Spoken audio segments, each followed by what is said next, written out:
There is this moment that happens in Italy. It doesn't happen at the Colosseum. It doesn't happen on a gondola. It doesn't happen when you finally see the Trevi Fountain in real life after years of seeing it in photos. It happens at a tiny cafe table on a Tuesday morning. With a coffee you didn't even order. The barista just brought it because you came back 2 days in a row and he remembered what you had. And in that moment, something inside you just stops. The noise stops. The rush stops. The feeling that you need to be somewhere else, doing something else, seeing something else, it all just stops. And you think, oh, so this is what travel is actually supposed to feel like. That moment, that's what Italy is really offering you. And most people never get there. Not because Italy is hard to find, but because they never slow down long enough to let it find them. Let's be honest about something. When most people plan an Italy trip, they open up a list. Rome, Florence, Venice, Amalfi Coast, Tuscany, maybe Cinque Terre, if they can squeeze it in. And someone, a friend, a travel blog, a stranger on Reddit, tells them they absolutely cannot miss any of it. So they build this itinerary. 10 days, 5 cities, trains booked, museums pre-reserved. And on paper, it looks incredible. But here's what actually happens. Day 1, you land exhausted. Day 2, you're in Rome with 2 days to cover a city that historians have spent entire careers studying. Day 4, you're on a train to Florence and you're already thinking about what you have to see there before you leave. Day 7, you're in Venice, feet destroyed, phone full of photos you haven't even looked at yet, already slightly dreading the journey back. And you get home. People ask, "How was Italy?" And you say, "Amazing." Because what else do you say? But quietly, privately, you know something felt off. You know you were there, but you weren't really there. You were moving through Italy like it was an obstacle course. Check this, see that, don't miss this. And Italy, the real Italy, the one that actually changes people, that one you barely touched. Does that sound familiar? Because it happens to almost everyone on their first trip. And it doesn't have to. Here's what nobody puts in the guidebooks. Italy is not designed for tourists who are in a hurry. It is literally not built for that. The country runs on its own rhythm. Lunch starts at 1 p.m. and can last until 3. Dinner doesn't happen before 8. Shops close in the afternoon, not because they're lazy, but because rest is considered something you actually deserve in the middle of the day. And if you fight that rhythm, Italy will frustrate you. The restaurant will be closed when you're hungry. The streets will be empty when you want energy. The city will feel like it's ignoring you. But if you fall into it, Italy opens up like nothing else. Think about it this way. Italy has been doing this for thousands of years. Rome wasn't built in a day, and it definitely wasn't meant to be seen in one either. The Italians figured out something that most of the world forgot. That life is not something you rush through. It is something you taste. Something you sit with. Something you return to. That is what La Dolce Vita actually means. The sweet life. Not the expensive life. Not the perfect life, the sweet life. And sweetness? Sweetness never comes in a hurry. There's a traveler named Maria, and her story is one that a lot of people recognize when they hear it. She spent over $5,000 on a 2-week Italy trip. 7 cities in 10 days. She stayed in forgettable hotels, ate at restaurants right next to the tourist attractions, and spent nearly a third of her vacation on trains, buses, and waiting in lines. And when she got home, she had blurry photos and a vague memory of famous places. No connection, no feeling, just exhaustion wearing the costume of adventure. Now contrast that with what happens when you stay somewhere for 5, 6, 7 days. Day 1, you're orienting. Day 2, you start to notice the details. The way the morning light changes the color of the buildings.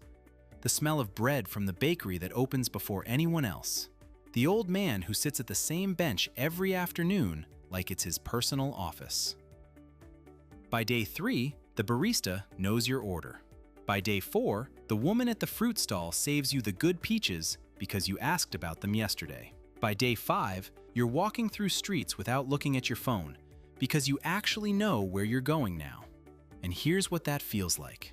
It feels like belonging, even temporarily, even as a stranger in someone else's country. You feel like you belong there. That feeling is worth more than 5 cities on a checklist. And you simply cannot buy it, rush it, or fake it. The only way to get it is to stay. Can we talk about the food for a moment? Because this is where Italy does something almost unfair.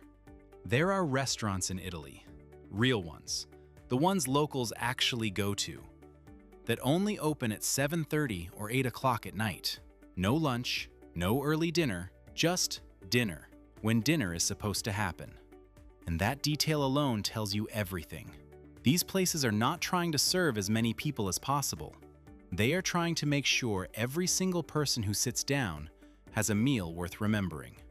Compare that to the restaurants right outside the major tourist spots. Doors open all day, laminated menus with photos, staff waving at you from the doorway.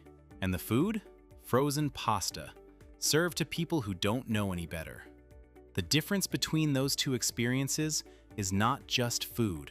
It is Italy's entire philosophy about what eating is supposed to be.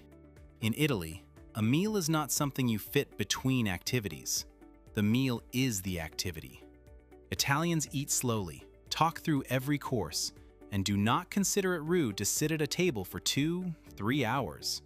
The check does not come until you ask for it, because leaving you alone to enjoy your meal is a sign of respect, not neglect. And the coffee. Oh, the coffee. In Italy, you don't walk around with a coffee cup. You stand at the bar, an actual bar counter, drink your espresso in about 40 seconds, maybe exchange a few words with whoever's standing next to you, and you go. It sounds quick, but it isn't rushed. It is a small, perfect pause built into the day, a ritual, a breath. When you start eating and drinking the way Italy intends, slowly, intentionally, without looking at your phone, something in your entire system resets, and you start to wonder why you don't live like this at home. Every evening in Italy, in big cities, small towns, hilltop villages that most tourists have never heard of, something happens between 5 and 8 o'clock. People get dressed, nothing dramatic, but with care, and they go outside, and they walk. Through the piazza, along the main street, past the same cafes and shops they walk past every evening. Couples arm in arm, grandparents moving slowly, savoring every step, kids running ahead, friends stopping mid-walk to have a full conversation in the middle of the pavement. This is called the Passeggiata. And nobody is going anywhere. There is no destination. There is no plan. They are simply present, in their neighborhood, with their people, breathing the evening air. Now ask yourself honestly, when did you last do something like that? Not exercising, not running errands, not walking somewhere to get somewhere, just walking for the simple joy of being outside and alive. Most tourists rush past the Passeggiata on their way to dinner. They don't even notice it happening around them. But if you slow down enough to join it, even for 20 minutes, even as a stranger, you will understand something about Italy that no museum, no landmark, no photograph can ever show you. Italy is not a place you go to see things. It is a place you go to feel things. And the Passeggiata is proof of that every single evening. So here's the part where we get real and practical. Because wanting to travel slowly is one thing, knowing how to plan it is another. First, pick 1 or 2 cities and commit to them. That's it. Not 4, not 5, 1 or 2. If this is your first time in Italy, Rome alone can fill 10 days without repeating an experience. Florence can give you 5 days of memories you'll still be talking about years from now. You do not need to cover the whole country in one trip. Second, stay somewhere walkable, right in the city. Not cheaper accommodation on the outskirts where you need a taxi to get anywhere. You want to wake up and already be inside the city's life. Walk to coffee, walk to dinner, walk back slowly at night. That walkability is not a luxury. It is the entire experience. Third, Plan your dinners, not your museums. Look up 2 or 3 restaurants you genuinely want to eat at, book them in advance, and protect those evenings. The best places in Italy fill up, not because they're famous, but because locals go back to them every week. Show up, sit down, and do not rush. And fourth, and this one is important, decide before you even get on the plane that you are going back someday. Make peace with not seeing everything, because the moment you stop trying to do all of Italy at once, you can actually start doing the Italy you're in. If planning all of this feels like a lot, that's exactly where someone like Glenda comes in.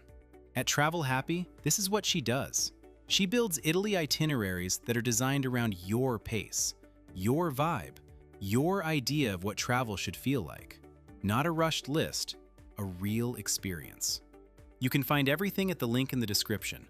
And honestly, one conversation with her might be the best travel decision you make this year. Here's the truth about Italy that stays with you long after the trip is over. Italy doesn't try to impress you immediately. It doesn't throw everything at you on day one hoping you'll be wowed. It waits. It watches. It wants to know if you're actually going to show up, or if you're just passing through like everyone else. And when you do show up, when you sit at the same cafe 2 mornings in a row, when you walk the same street at night that you walked in the morning and notice it feels completely different, when you sit through a 3-hour dinner not because you had to, but because nobody wanted to leave, that's when Italy lets you in. Quietly, personally, in a way you genuinely did not expect. People come back from Italy saying they can't really explain what happened. Something shifted. They felt slower, quieter inside, more themselves. That's not an accident. That's Italy doing exactly what it's always done. Go slow, stay longer, eat everything, and let it find you. Follow Travel Happy by Glenda and travel the way travel was always meant to feel. Travel Happy. You deserve it.